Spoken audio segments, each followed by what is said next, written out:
You're listening to Conversations Along the Way, part of the Stoic Mom Project. At the SMP, we embrace the Stoic principle of the obstacle is the way, or that we can take the hardest things in our lives and use them as a way to learn and grow into the best versions of ourselves. If you're here, there's a good chance you're what I like to call a growth-oriented, non-affirming parent of a trans-identified young person. I'm Stoic Mom, a life coach who is also a growth-oriented, non-affirming parent of an adult trans-identified daughter. I've committed to having guests on this podcast to bring messages of healing. I invite other parents who found healthy ways to navigate this destabilizing circumstance, whose stories and strategies may inspire you. I also invite professionals who I believe have expertise that can help you regain solid ground and reframe this circumstance in a way that supports you to learn and grow from it. Many of these professionals agree to stick around after our main interview for a Q&A session. The questions for these sessions are submitted by members of the SMP Online Community Center, where moms come together to support one another to have a healthier experience. Today's guest is Dr. Maggie Goldsmith, psychologist and mother of an adult-assisted daughter. This is our main interview. SMP subscribers on the monthly or annual plan and members of our Online Community Center will have access to Part 2, where Maggie answers community member questions. I hope you find value in healing ideas from our conversation. I know that like when Stella and Sasha published the second podcast, someone had said, thank you for doing a shout out to Stoic Mom. In one of the comments. Yeah, because clearly like people somehow see us as connected. Well, and that's what I was thinking is you and I did initially connect toward the end of last year. And I think there were several content pieces involved in that.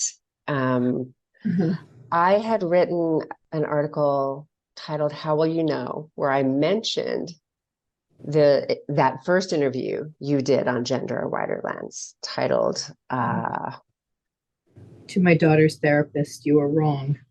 Well, so that was the name of the article, right? The PITT article. So you've got a couple articles on PITT. There was that one. I think the name though of the podcast episode was I Didn't Want to Be Yours Anymore. Didn't want to be yours anymore. Yep. Yes. And as I was re-listening to that, because my intention for this conversation was to focus on the more recent interview, but when I re-listened to that one, it reminded me how much that conversation kind of reinforced where I was going in my mind and the approach I was going to take, or the approach I was working to take with my daughter at the time, which was probably, I meant to verify the date real quick, but it would have been around her 18th birthday that I listened to that episode. Yes. And so in that article of mine, I was really putting forth that this is an individuation strategy. Yeah. Yeah. Yes. And that with that in mind, it might be beneficial for us to reorient a little bit to the problem. So yeah, go ahead. I mean, sure. That first podcast was pretty much, I think, so we had come back in December, and that podcast must have happened sometime in August. So it was shortly before, it was a year almost to the day that my kid and I left to go abroad. So I think I was having a lot of anniversary feelings and thinking a lot about what happened and what, how we got to where we got. So,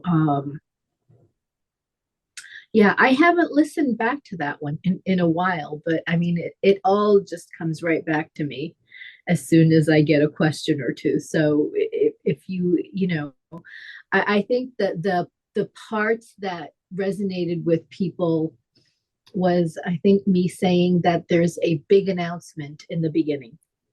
It drops like a bomb, and then And then, but it doesn't, there's no similar bomb at the end of the process. There's just sort of like, it just sort of, Yeah. resolves, and then there are conflagrations and escalations along the way. But, there's, hardly ever are you going to get, hey, mom, so, I think I'm done with this.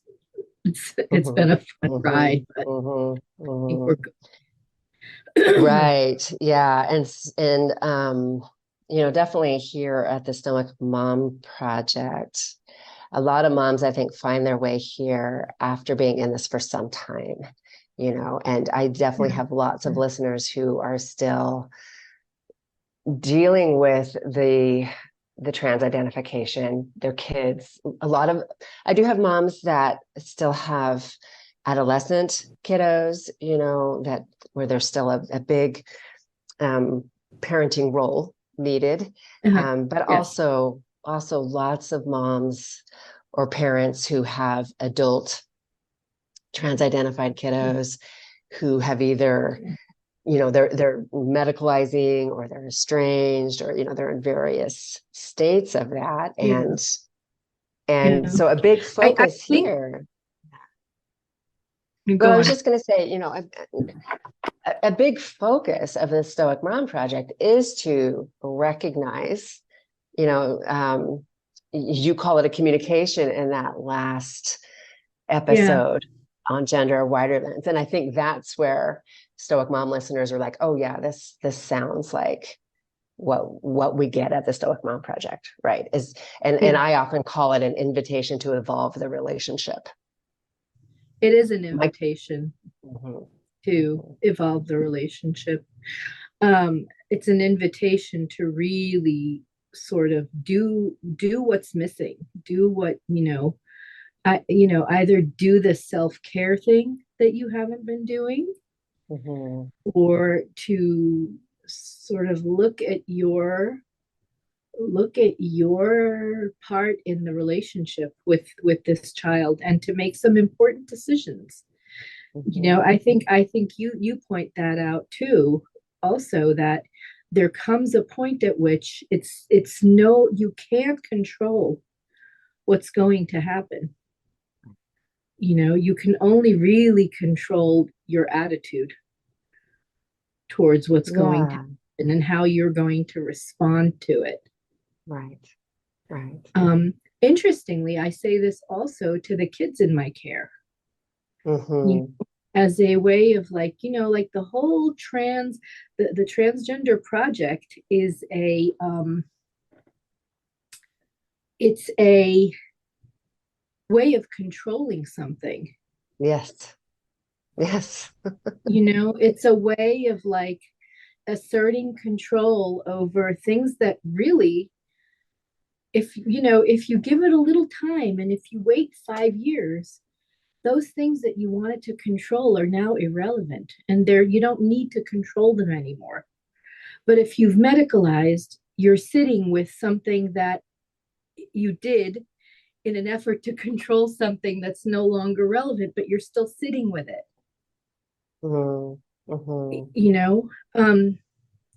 So I think it stunts the evolution, right? In many ways, and I think it stunts the relationships as well.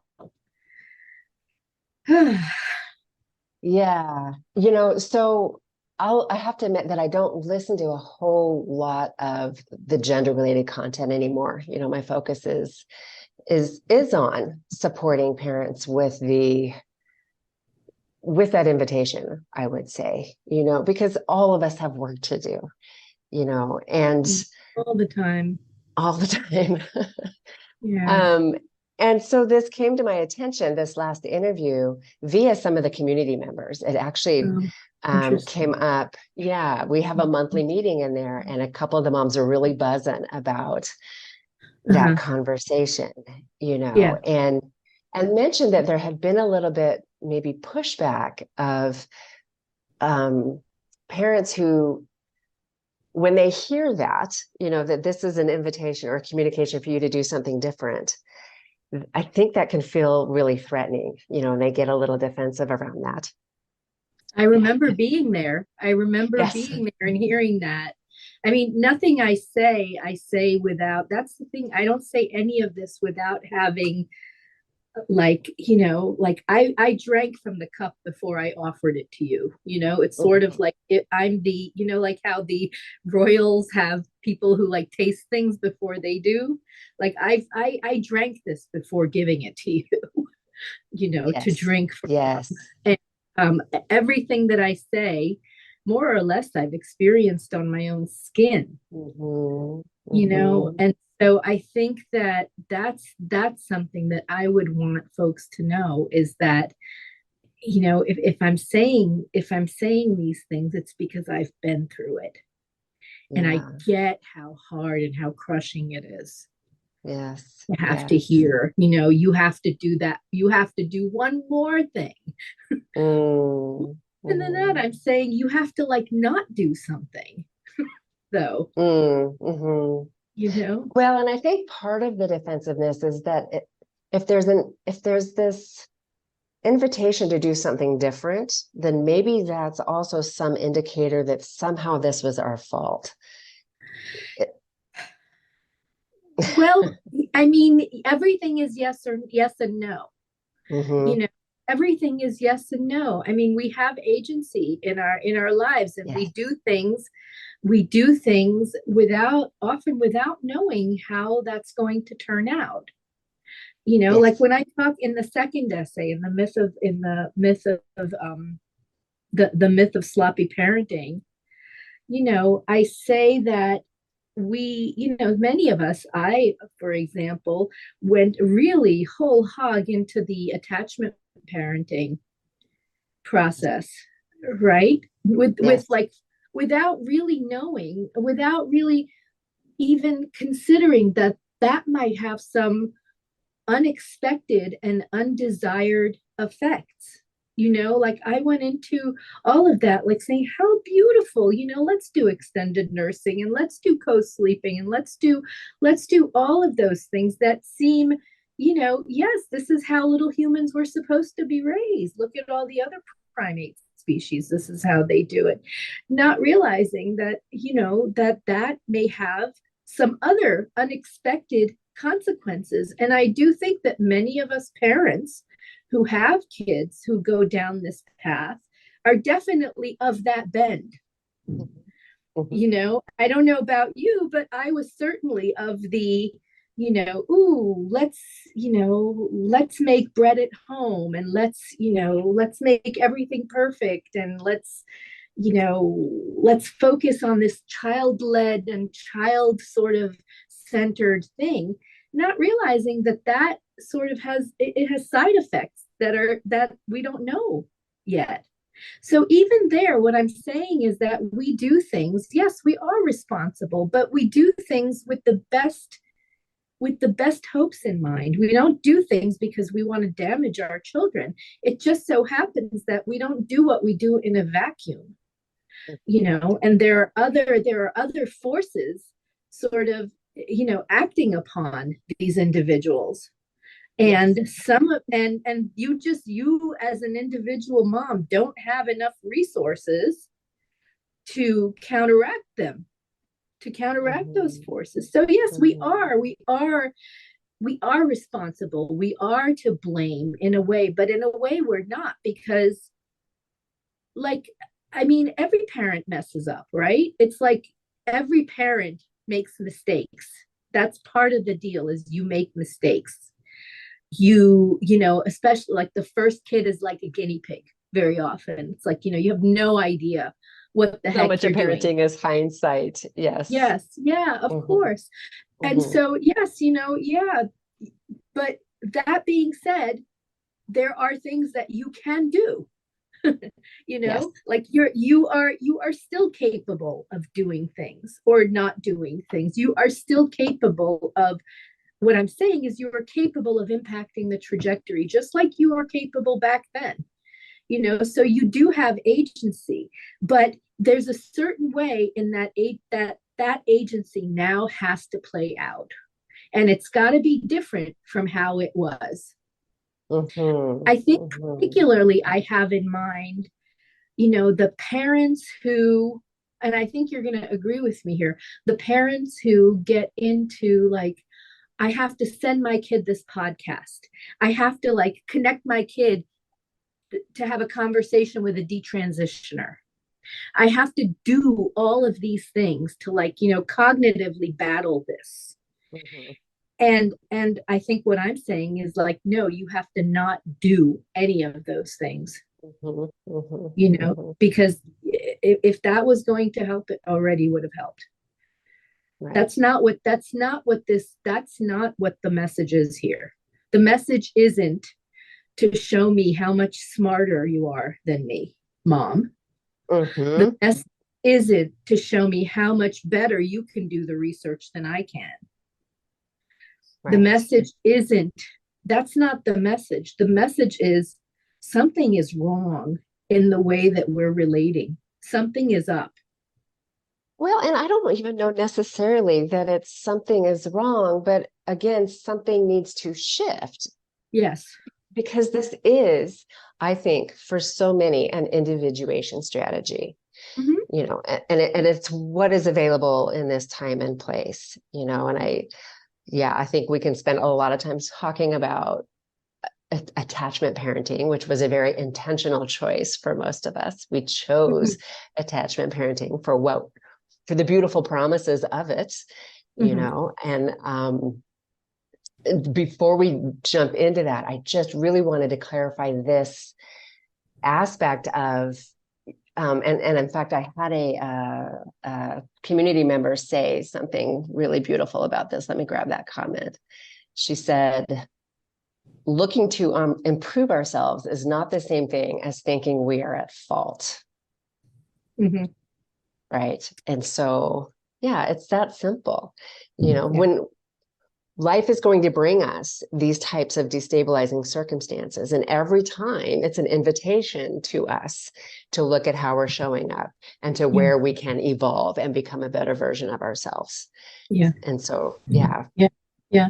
And very often, I think it's self-care, like, especially like, I mean, I can think of several situations in which, moms they're completely devastated by this. They're completely like crushed.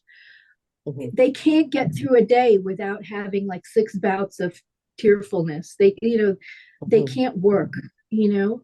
And I think that like that the self-care is so important there. Mhm. It's Mhm. like, mom, you need therapy, you need support, and we're always, we're the last ones to sort of say, I need help, I need support, because we want so much to do that for our kid, because we feel like our kid is in danger, which Mhm. very often the kid is, but the kid is, like your well-being is the solvent in which this thing is going to dissolve.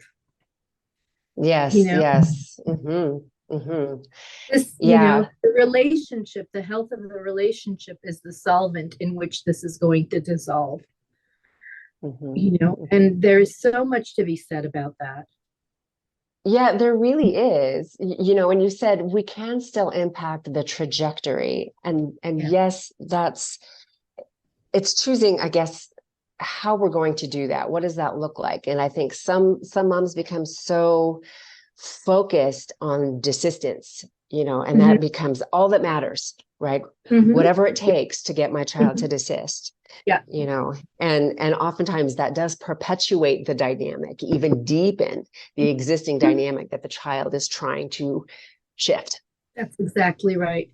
Mm-hmm. That's exactly right. That it does perpetuate the dynamic. You said it really well. I think that's what I was also trying to say, is that in getting focused on how, this is for example, let's say this mom has had a lot of a lot of input into the kids' school life, education life, Mm-hmm. and has been really intense about like checking grades. You need a tutor, we'll get you a tutor. Well, it's the same thing except in a different way. when you're focused on like getting the kid to desist. It's almost like getting the kid to succeed in school. Yes. You Right. know, it's the getting the kid piece is still getting the kid to is still the piece that's there. And that's where, and I imagine it's like it must be really, really difficult to hear this. Well, yes. So you know what? Let's take this opportunity to talk a bit about attachment parenting.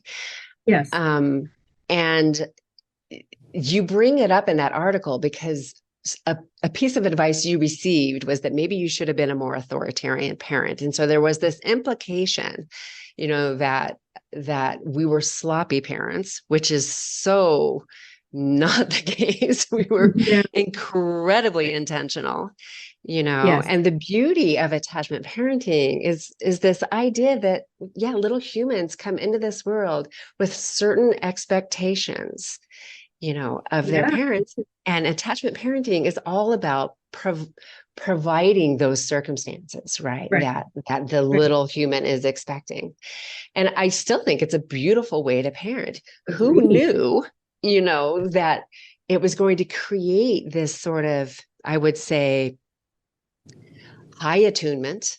I think these kids are very sensitive, very empathic, to the point that once they move through this very ideal childhood that we've provided them into the real world, it's really intimidating. It's too much, it's frightening. And this is a way to defend against that, Yes, agreed. That is a way to defend. That's very true. It's also very true that, like, the attachment parenting, sort of philosophy, and it is very demanding. And I do feel that many of us, by the time we've attachment parented our kids through middle school or through elementary school, we're exhausted. That's the other thing too, is that it does demand a great deal of the mother. Yes. Like it does demand it. And I could see an attachment parenting kind of upbringing if you're in a community of mothers, where there are some sort of some breaks and some, someone to pick up the slack. If you're not good at this, then someone else can step in and do it. You have aunties, you have a community. We're doing this in isolation. And so, of course, by the time our kids get to be adolescents, we're exhausted. And there's nothing wrong with saying that attachment parenting can be very exhausting. Yes, very exhausting. And at that point, if circumstances are ideal, they're pretty independent, Right. And so we, if again, optimal conditions, we'd be able to back off a little bit and just relax and let them, encounter life and deal with life's circumstances. This one was just completely unpredictable and so scary and so destabilizing that I feel like it knocks us off of that. But also, what else happened, as our generation of moms, who have kids now who are, in the 18, 19, 20, 17, 16 even, what happened was the smartphone. That was a big part of it too, is that, I mean, again, retrospect is so sharp, but all of us can say, if I had known then what I know now, I would not have handed my kid a smartphone. But then there was this other thing where, like, I've parented my kids with so much attunement and so much care and so much sort of presence that I can trust that they're immunized against whatever this is that's going to be on the internet. And little did we know that, no, they were not immune. We hadn't immunized them against that. Or it was this virus was just a little bit different. We didn't know. Right. And I think it also is helpful for us to recognize what we were parenting toward with that attachment parenting, how it did make them somewhat vulnerable to this, because they do have those very sensitive hearts. It led to a certain level of enmeshment, a certain level of attachment on our part to the outcomes, right? Because we had Absolutely. so intentionally to lead to this certain way of being in the world, once they were adults, that to have these other influences have this impact is really destabilizing. And I think it can be so helpful to make sense of what they're going through, because I do think there is this biological imperative to also figure out who you are in this world, in this time and place, in this existing culture. Absolutely. Absolutely. Yes. Yes. And I mean, we gave them some tools, but we did. I mean, you only give what you have, right? You don't, if you can't give something that you don't have. And if you couldn't have predicted that this is the way the world would go, Right. then,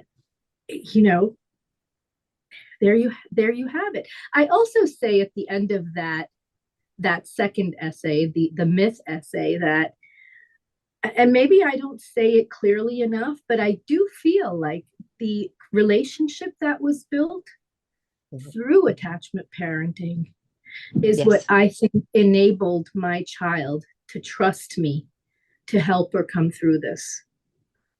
That was, I think that was definitely, it was protective somehow. It wasn't preventive, but it did end up being protective. I think too, it's not always accurate to say trans identification equals something is wrong. Sure. And that's kind of where I had to get, is to make peace with this as part of my kids' journey. I can hope that it doesn't end up in medicalization. She's 19 now. She lives in another state. So far, she's not gone there, Right. And I took a very different approach. I certainly had the over my dead body moment in my mind, when she was like 16 and talking about medicalization. But I had to switch my talk track with her. I had to go back to the trust, because it was all I had. You know what I mean? At that point, I had to say, I could be clear about how I felt about it. She was very clear about how I don't see this as a healthy, productive path, But where I went with that is switching the goal, right? Instead of my goal being about making her or getting her to desist, it was about finding something we could agree on, which was like the healthiest possible outcomes. We both want the healthiest possible outcomes for you. We might disagree on what that is, but that was always what I kept falling back on once she started approaching 18. And I knew I wasn't going to have control over. That's right. Over That's right. There's something else too, like, because I do work with individuals who have already medicalized or who medicalize in the course of the work together. And I can tell you that in many ways, it's not the disaster that yes, it's devastating to the parents. Yes, it's, particularly like, when your daughter medicalizes and you hear the testosterone voice, I think there's a lot of grief involved. But very often, I can think of one or two cases where, medicalizing and like actually embarking on that part of the trans journey for the individual somehow opens them up. Mm-hmm. You know, like I Mm-hmm. can think of one case where this individual, you know, once they medicalized, they really started to be able to talk about the trauma Mm-hmm. in their lives. And there was no Mm-hmm. way with this individual we were going to get there, you know, had we continued to fight, had they had to continue fighting over whether or not medicalization is a good idea. I'm not saying it was I'm not saying it's the hormones that are enabling this individual to open up. That's not what I'm saying. I'm saying the fact that, like, you know, the fight is no longer over whether to medicalize. Does that make sense? It does. It does. And I remember hearing, I think it was maybe Stella who said something about the kids that are going to need to touch the flame, you know, that Yeah. some of these kids are Yeah. just going to need to touch the flame, you know, Yeah. Yeah. um, Mm-hmm. and that, yes, I think it's important also that we change the story around that medicalization does not mean your life is over. You know, that seems like a Right. really dangerous message, you know, and Right. I think of the Agreed. stupid things I did in my young adulthood, you know, Yeah. Oh my yeah, God. we all do, you Did you know. run away to did you run away to a war zone? Kind of, if you call Southern California a war zone, which it kind Yes. of is. No, we all do really crazy, you know, batshit crazy stuff. But Mhm, the mhm. problem is that, you know, most of society is going to agree that, like, you know, that's crazy. Whereas in this Yeah. situation, most of society is going to celebrate this crazy thing as, like, yes, this is life saving. This is, you know, and that's, I think that's the difference, right? Yes, and I that makes me want to come back to the two different experiences, right? Mom is having this very scary, destabilizing experience, this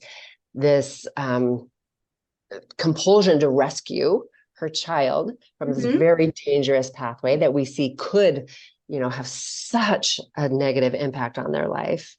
Um, and, you know, I think the child is really just individuating, you know, Mm-hmm. for a lot of kids, Mm-hmm. this is just them, you know, doing that Yeah. very normal adolescent identity development. They Yes. don't have the Yes. capacity to see long term and all the destruction that could potentially happen down the road. Absolutely. Absolutely. No, they're very short term thinkers. Mhm. You know, they're very short term thinkers, and they really do absorb the language, which is like, you know, I may not survive until I'm 25. Mhm. Mhm. I may not make it to 20. And so they believe that. And that's Mhm. hard. That's a hard thing to fight in someone. Well, and you talk about finding a way to hold it lightly. And I think Yeah. that's one way we can do that, you know, is to Yeah. sort of make sense of what they're moving through, what is being demanded of them right now, you know, Right. which is this identity development and this playing around with pushing back on Yeah. parents and figuring out who they are in today's world. You know, there's all this stuff that they're going through, you Yes. know, and they do get the sense that they're inheriting a disaster, you know, so adulthood is not super appealing. No, This is especially if you're a kid who is on the spectrum, which Mhm. many of these kids actually are, you know. And it's interesting. Many, I mean, just talking from some of my clinical experience now, I have to say that most of the kids that come into my practice are on the spectrum, or they're somehow neurodivergent. The ones that struggle most, I think, are the ones who've had parents who, for some reason, the diagnosis was missed years and years ago, and there was a real push by the parents for them to be normal kids. Mm. to sort of Okay. not take into consideration that this kid is socially really awkward. There may be something going on here, but the parents sort of like suck it up attitude. You know, you think do you think the whole world is going to like make allotments for you? Well, no, the whole world isn't, but like you're the parent, you kind of should. But again, if we're talking about girls, most girls are going to fall through the cracks, in terms of being identified as being on the spectrum. So there's that issue too, that because the way girls are raised, or because of how they're wired, they're harder to sort of understand as having neurodivergence. But I can tell you that in cases where there's this neurodivergence and it hasn't been caught and it hasn't been worked with through the years of middle school and high school or whatever, that kid is going to struggle. Yeah. Oh, sorry. Go ahead. No, go ahead. I'm just thinking about the term neurodivergence and on the spectrum, and I'm no expert in it, and I'm curious, I guess, about the underlying causes of that and whether we've made any progress there. I can't help but wonder sometimes if our highly attuned parenting styles had some maybe contributed there as well, if that makes sense, to that high sensitivity. And it could be that. It could also be that, a lot of these kids are really smart, are really super intelligent, and very often a super intelligent kid will have spectrumy sort of things going on. So there's that, and I can tell you that most of these kids are really super smart. Yes. And so there's that bit of it. But also I think, before I became a psychologist, I was a cultural anthropologist. And so culture and thinking about culture and the culture of like, family and child rearing and all of that, it really does feed very much into my thinking.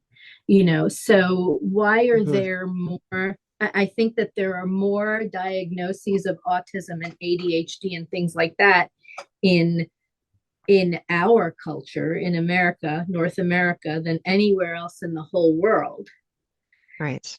And I think it's because, again, we really raise our children in a vacuum. We raise our children as just the nuclear family, living in the cul-de-sac. Maybe you have aunts and uncles across the country. It's not the same thing as like, 3 generations living in the same house where, there are multiple inputs into this child. And I think that there's something about that helps them develop relationally better than they do in these individual sort of nuclear families. That's the model we have here. That's what we have. That's what we're working with. And I think that like with attachment parenting, we tried to make up for the isolation in which we parent our kids. But I think the isolation of the family, of the mother and the child is really very, very disastrous in a way. Have you ever heard of the she's a primatologist, I think. Her name is Sarah Blaffer Hrdy. No, I don't know that name. Sarah Blaffer Hrdy. She has some you can find her talks on YouTube, and she talks about how among the primates, humans and I think orangutans are the only ones that will give their infant to another female to hold.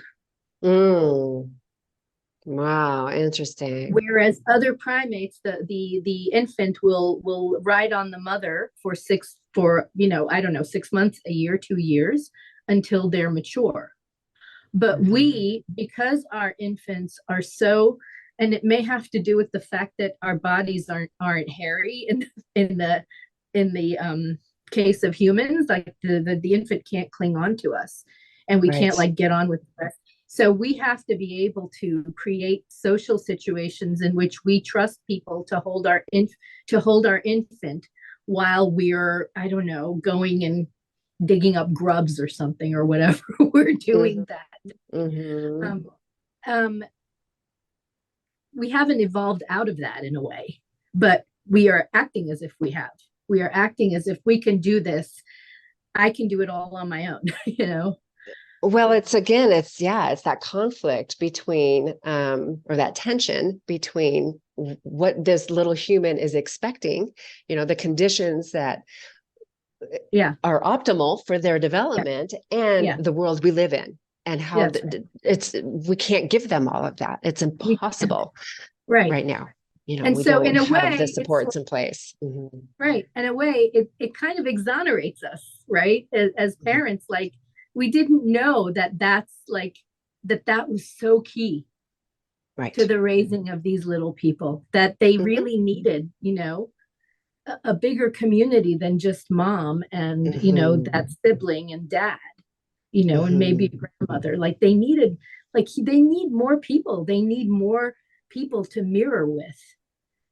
Well, and so, I think if we back out and kind of look at this phenomenon, I can't help but think that this generation of kids is really communicating what we're doing is not working anymore. We really have to look at how we're doing childhood and get those communities back in place, if we really want people to reach their full potential, their human capacity. We need to look at these conditions. Right. And the soul mom in the nuclear family is not capable of doing all of this on her own. I think that kids who are protected from this are kids who are in these like extended families, kids who have like lots of cousins and things that they grow up with, or like even kids who are like on sports teams their entire childhoods, like who have these groups of adults who are, there. I mean, I don't know. It's interesting to think about. Well, there's so many factors, and I think we have strayed so far away from those optimal conditions, that it'll be interesting to see what the next generation does. How do we recreate that? I mean, partly this is why, in my first essay, I talked about taking my kid overseas to our ancestral homeland. It was almost instinctual in me to think that I'm going to go to a place where those relationships are going to be in place, even if I don't know my name, even if I don't know everyone who lives on my street yet. I know that that's going to be created somehow. And I mean, whether or not it was, I don't know. I think that was part of it, but also she was already teetering on desistance. So I think that was already, already online. But, I think that's part of what I took a gamble, it was just like, let's do this and see what happens. Well, and I think beyond gamble, if I might, I would say there was intuition in that. There was that understanding, that deep connection to your heritage, that sort of vertical connection, is beneficial and something that is missing in a lot of these kiddos' lives. We don't have. I also want to point out that like many parents, when the kiddo presents this, drops this on them, are so, they don't want to, they become even more isolated because they don't want the community at large to know that this is something that's going on in the family. So they become even more secretive, even more, even more ashamed and embarrassed. And I think that is really not helpful at all. I think, you don't have to tell all the relatives that, my daughter now wants he, him pronouns. Like, that's not your job. But I think it's not a good idea to like not go to the family events, Right. not do the vacations, not do. I think as much as possible, because I think part of the communication is, if I disappoint you and I embarrass you, do you still love me? Mm-hmm. Yes, I agree. And I think Yes. that's another change, because like, were there times when I dreaded going to my parents' house for dinner with my kid, because I was worried that my dad was going to say, "What's up with her?" Yes, of course. Was I worried about what's going to happen if we go to Thanksgiving dinner with the whole rest of the family? Of course I was. I was, in some ways I was mortified. But I had to suck that up. I had to be like, yes, I still love you. Even though you're crazy right now. That one reminds me of, have you heard Lisa Marchiano tell the Tam Lin myth? Do you know that? Maybe, yeah. Okay, so I'm probably not going to do. I will definitely not do it as well as she does. But it's a fairy tale about a maiden whose fiance has been captured by the fairies, and I really like that sort of captured by the fairies idea, because I think our kids have been captured by the fairies as well. So, and she seeks wisdom to rescue, her fiance and get him back. And what she's told to do is to hide in the forest. And as the fairies ride by on their horses, she's got to pull him off his horse and then hang on to him. And she's just got to hang on to him, and she does that. And as she's hanging on to him, he starts changing into all these beastie forms, right? Like a vicious tiger, and then this scary snake, and, all these different, creatures that are dangerous and frightening. And she's just got to hang on, and eventually he transforms back into himself, and, they get to have their relationship. But I think that's a big part of our job as moms, is to just be really grounded and stable and communicate to them, I can hold you. I can hold this thing you're going through. That's right. That's right. Yeah. That's right. And there's really nothing. I mean, try as you might, there's nothing that you can do that's going to, make me give up on you somehow, or make, and like, we're going to be okay. Yes. Even if you go down the path of, hormones and surgeries and all of that, I can't promise you I'm not going to be upset, and that I'm not going to have to process and grieve and all of that. But I can promise you to do my best to stand by you. I think that means a lot. Yeah. And that requires an evolution. Yes. Because up to this point, we've had a different role as mother, right.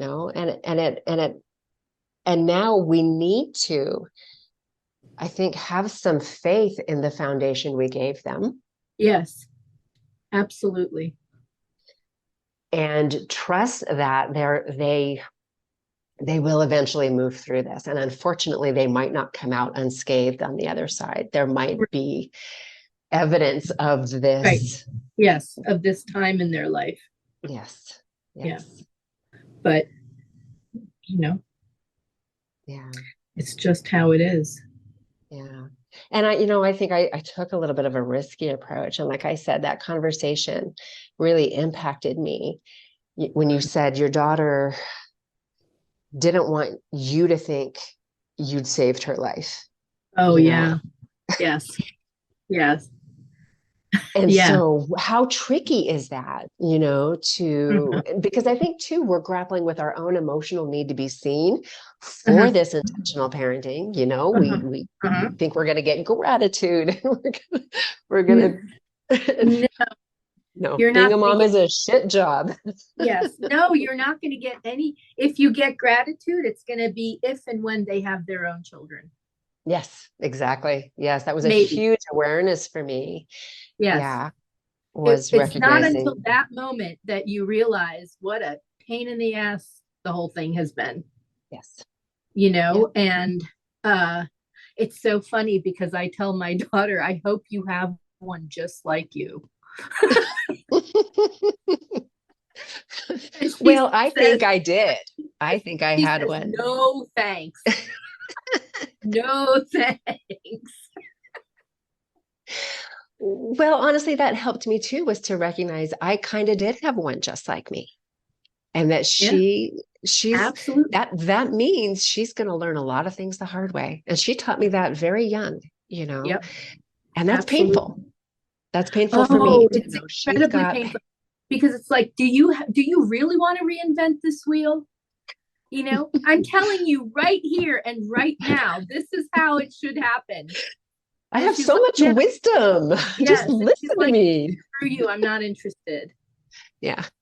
No. Not, I mean, because what does that do? It collapses their independence, right? It Yes. collapses their sense of like being their own person, which is so important to them. Yes. Yes. Like they don't want I mean, it's even something as simple as, wow, this is a really great song, listen to it. Mm-hmm. Have you ever Mm-mm. gotten your kid to listen to a song that you like? No. No.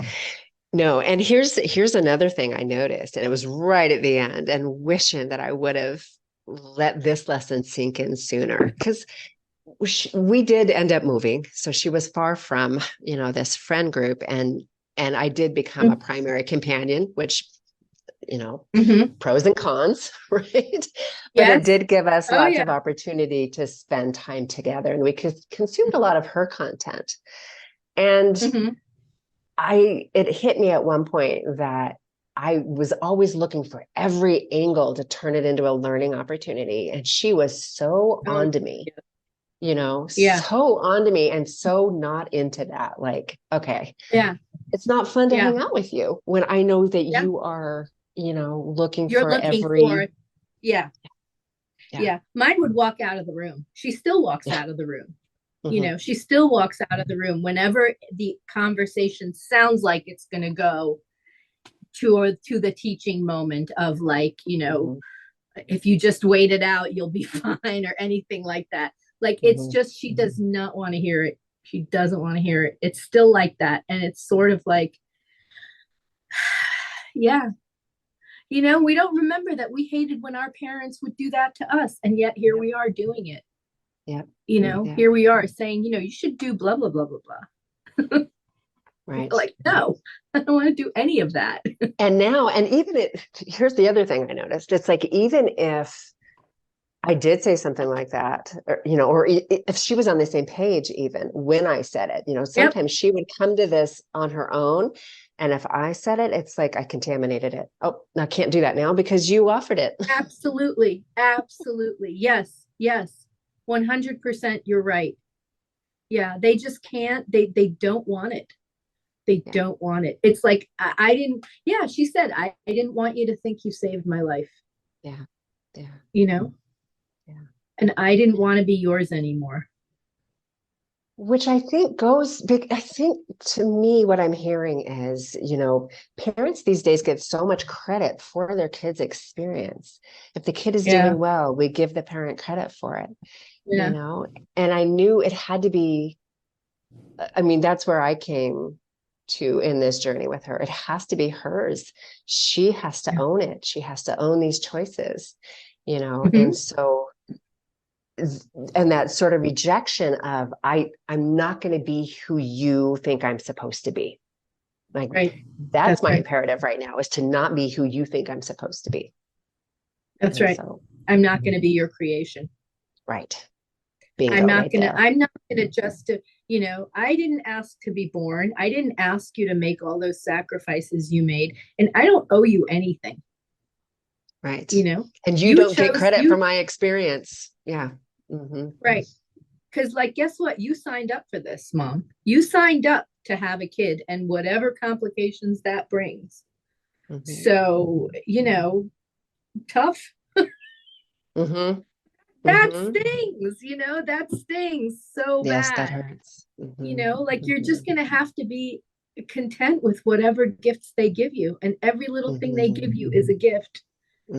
Yes. Like, Yes. spending an afternoon with you is a gift. Yes. Yep. Yeah. Well, and I had to also stop, like we've talked about earlier in this conversation, that hyper focus on desistance can also cause us to miss a lot of today's magic, Yeah, absolutely. Absolutely. And the opportunities to connect where you can. The opportunities to sort of, it's so hard. It's such a, effort in sort of detaching from the outcome. Yes, that's it. Yes. Detaching from whatever, like doing whatever you do, just do it for right now, for right this moment, not with the notion that, if I do this, maybe I'm setting up the, the groundwork for her or him to desist. It's like, no, you probably are, but like you don't know that you are. And this is why, well, yes, it's again that sort of reorientation, and you're not creating a win-lose scenario, because that's the other thing. If you're attached to desistance, that it almost keeps them locked into not desisting, for the reasons we've talked about. Because they don't want you to win. That's right. Now it's a game where there's going to be a winner and a loser. Now it's a game. And inevitably you're going to lose. Yes, I agree. Yeah, because this human being is trying to tell you, I am a separate human from you. You have to let me be a separate human from you. Yeah. And so change the game, make the game about that. Yeah. Separation is the rule. That's what's supposed to happen. Ultimately, like that is the whole point of development, of human development, is to separate and individuate and be able to function and thrive as an individual. Yes. That's the whole point. And that's,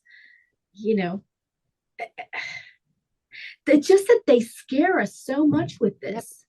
That's the other thing. It's like, it really does sort of like work against what it is that they want, because they're saying, I want to separate, I want to individuate, and I want to do it in this way.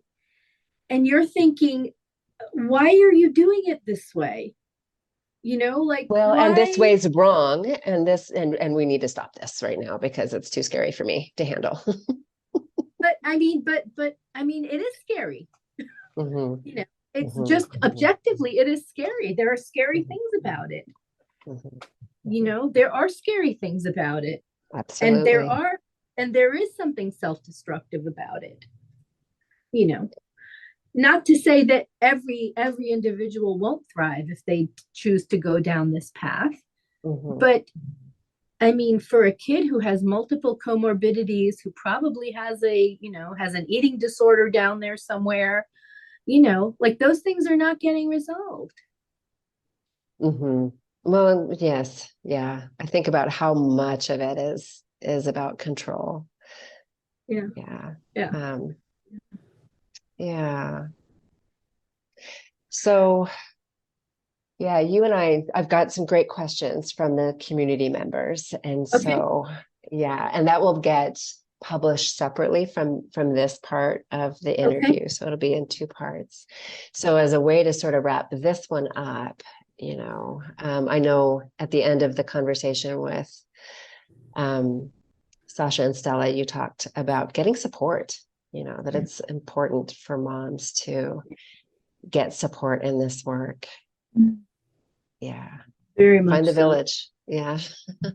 Yeah, Yeah. find the village, really find the village. And really, like, I have to tell you that my village, my friends, once I opened up to them, Mm. just like embraced me fully. Mm. And especially my clinician friends who are like, we believe you, you're not insane. If you're saying this, it's Mm. true. Mhm. That was really very healing for me.